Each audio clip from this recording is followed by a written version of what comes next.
आदरणीय व्यासपीठ आणि माझ्या जमलेल्या सर्व रसिक मराठी बांधवांनो, भगिनींनो आणि मातांनो, मी आज भाषण करणार नाही आहे, कारण माझं भाषण गुढीपाडव्याला 30 तारखेला इथे आहेच. त्याच्यामुळे मला जे म्हणायचं आहे ते मी 30 तारखेला म्हणेन. पण आज मराठी भाषा दिवस, मराठी भाषा गौरव दिन सरकारने जाहीर केला होता, पण सरकारच्याही लक्षात नव्हतं की हा दिन साजरा करायचा असतो. आणि 2008 साली याची सुरुवात आपण केली, याच शिवतीर्थावरती इथेच सुरुवात केली होती. आणि मग त्याच्यानंतर महाराष्ट्रभर पक्षाने सगळ्या ठिकाणी हे कार्यक्रम राबवायला सुरुवात केली. यावेळेला मला परत कोणीतरी सांगितलं की आपण परत केला पाहिजे, म्हणून यावर्षी देखील परत हा कार्यक्रम आपल्यासमोर करतोय. सर्व लोक इथे मराठी भाषेच्या प्रेमाखातर इकडे आज आलेले आहेत. आज आशाताई आल्या आहेत, त्यांना बरं नसताना देखील त्या आज आल्या आहेत.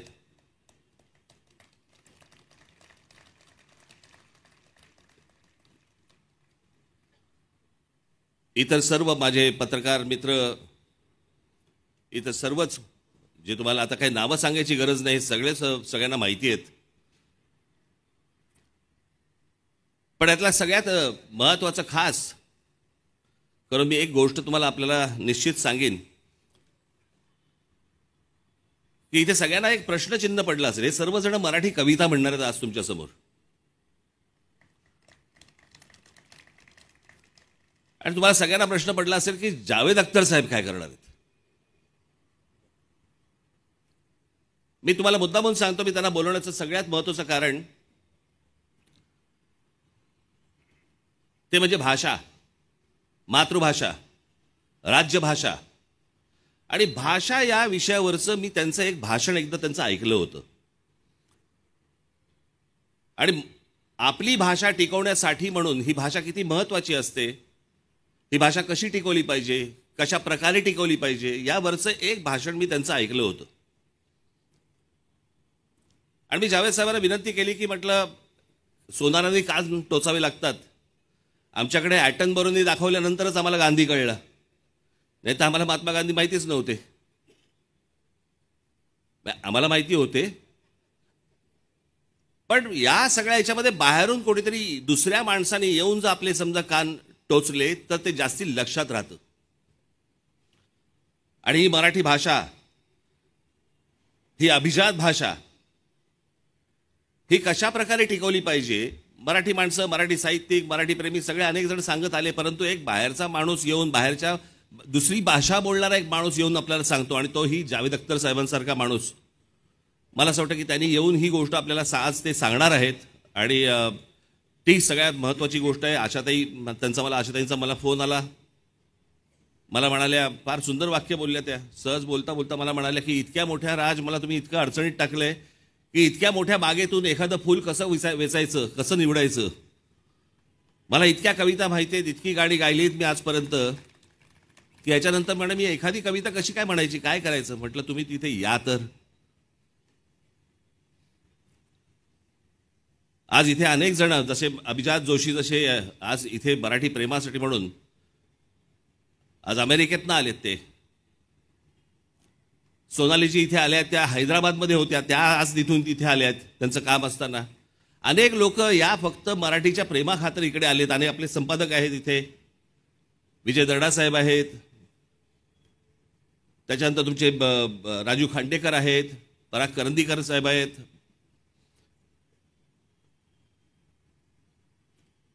अनेक लोक आले इथे, नागराज मंजुळे आहेत, महेश मांजरेकर आहेत. मला असं वाटतं मी थोडा 1 मिनिट जर उलटा झालो तर मी सगळ्यांची पटकन नावं घेऊ शकीन, पण ही सगळीच मंडळी एका मराठी भाषेच्या प्रेमाखातर आज इकडे आलेली आहेत. कोणाचं नाव राहिलं असेल तर मला माफ करा. मी अगदी थोडक्यात आटपणार आहे, कारण वेळेचं बंधन आहे. प्रत्येकाला कविता म्हणायची आहे, प्रत्येकाला सांगायचं. आशुतोष गोवारीकर इकडे आलेत, त्यांच्या मुलाचं लग्न आहे, सगळं त्या लग्नामध्ये ते अडकलेले आहेत. पण ते मराठी भाषा या गोष्टीसाठी आधी लगीन कोंडाण्याचं, मग रायबाचं, तर त्याच्यामुळे ते त्याच्यानंतर ते कामाला लागतील. ही भाषा टिकवणं, या भाषेसाठी आजपर्यंत पक्ष म्हणून मी, माझे सर्व सहकारी अनेक याच्यासाठी आंदोलनं झाली, अनेक गोष्टी आपण टिकवत आल्या, केल्याही अनेक गोष्टी. ते अर्थात त्या काही गोष्टी सांगायचं हे व्यासपीठ नव्हे, पण भाषा ही खूप महत्वाची आहे, कविता ही खूप महत्वाची आहे. येणाऱ्या पुढच्या पिढ्यांनी आपल्या जुन्या कवींनी काय काय लिहून ठेवलेलं आहे. ते म्हणतात ना, जो न देखे रवी वो देखे कवी. या कवींनी काय काय गोष्टी मांडून ठेवलेल्या आहेत.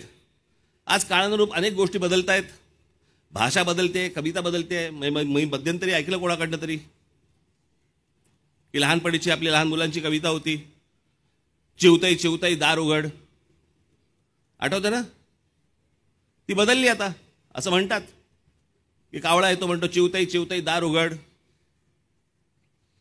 आतून चिवताई म्हणते आज नको, हे घरी येत.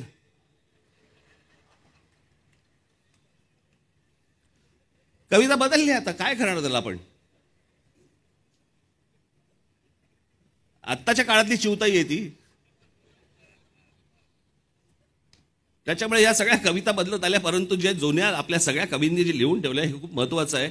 आणि जे खरं तर मला सर्व कवी इथे मराठीतले आणता आले असते, पण कवींच्या तोंडून कविता ऐकण्यापेक्षा ज्यांनी कधी कविता फारसं म्हणायच्या भानगडीत पडले नाहीत अशी जर लोक कविता म्हणायला लागली तर ते जास्ती करून ऐकावं असं वाटतं. आणि म्हणून हे सगळे आज तारे सितारे इथे सगळे जमीपर आलेले आहेत. मी सर्वांचे मनापासून मी आभार मानतो की आज आपण सगळेजण इकडे आलात.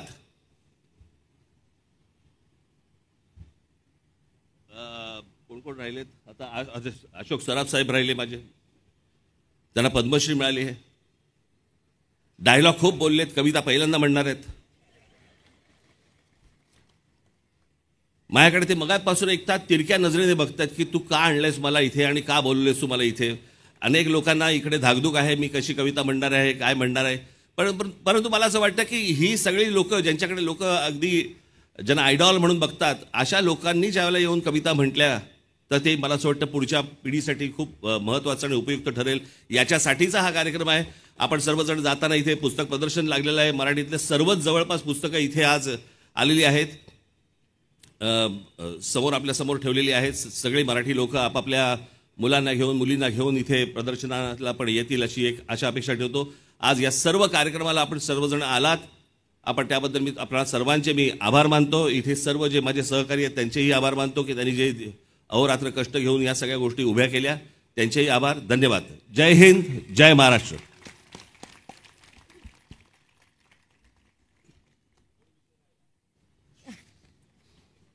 मूळ विषय राहिला.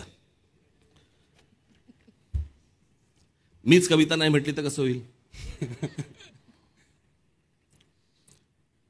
ही कविता, याला कविता म्हणायचं, काव्य म्हणायचं, काय म्हणायचं मला कल्पना नाही.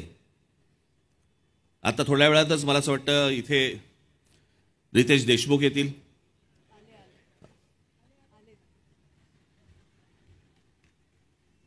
वेषांतर करून आलेले आहेत, ते शिवाजी महाराजांची भूमिका करत आहेत. थोड्या वेळात इथे विकी कौशल येतील.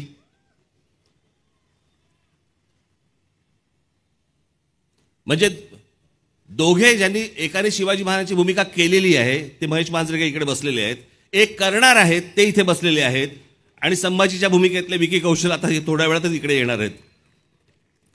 आज मी जे काही काव्य निवडलेलं आहे हे कदाचित तुम्ही ऐकलं नसेल असं मला वाटतंय. ऐकलं असेल तर आनंदच आहे.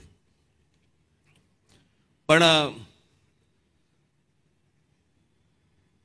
बाबासाहेब पुरंदरे लिखित राजा शिवछत्रपती याच्यामधलं हे काव्य आहे.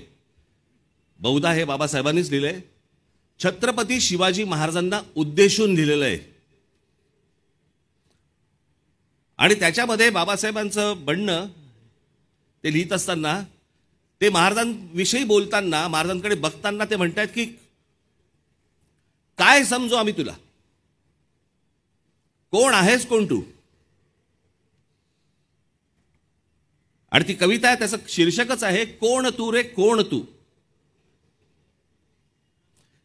मी आपल्यासमोर सादर करतो की कोण तू रे कोण तू, कालिकेचे खडग तू की इंदिरेचे पद्म तू, जानकीचे अश्रू तू की उकळता लाव्हाच तू, खांडवातील आग तू की तांडवातील त्वेष तू, वाल्मिकीचा श्लोक तू की मंत्र गायत्रीच तू, भगीरथाचा पुत्र तू की रघुकुलाचे छत्र तू, मोहिनीची युक्ती तू की नंदिनीची शक्ती तू, अर्जुनाचा नेम तू की गोकुळींचे प्रेम तू, कौटिलाची आण तू की राघवांचा बाण तू, वैदिकाचा घोष तू की नीतीचा उद्घोष तू, शारदेचा शब्द तू की हिमगिरी निशब्द तू, की सतीचे वाण तू व मृत्यूला आव्हान तू, शंकराचा नेत्र तू की भैरवाचे अस्त्र तू, की ध्वजाचा रंग तू वा बुद्धीचा श्रीरंग तू, कर्मयोगी ज्ञान तू की ज्ञानियाचे ध्यान तू, चंडिकेचा क्रोध तू की गौतमाचा बोध तू, तापसीचा वेश तू की अग्नीचा आवेश तू, मय सभेतील शिल्प तू की नवसृष्टीचा संकल्प तू, द्रौपदीची हाक तू प्रलयंकराचा धाक तू, गीतेतला संदेश तू आणि क्रांतीचा आदेश तू, संस्कृतीचा मान तू आणि आमचा अभिमान तू. धन्यवाद.